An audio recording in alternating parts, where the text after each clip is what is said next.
পরিদর্শকদের জানান আন্তরিক প্রীতি ও শুভেচ্ছা। আপনারা উপভোগ করছেন কাঞ্জির কাঞ্চনগিরি কোলাহটি মনোরম অঞ্চলের অষ্টম স্মৃতি।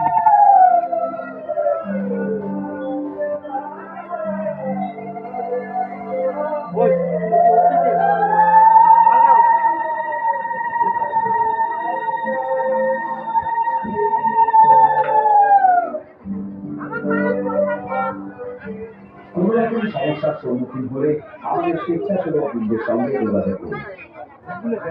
আমাদের স্বেচ্ছাসেবক বৃন্দ সর্বদা আপনার সেবায় নিয়োজিত।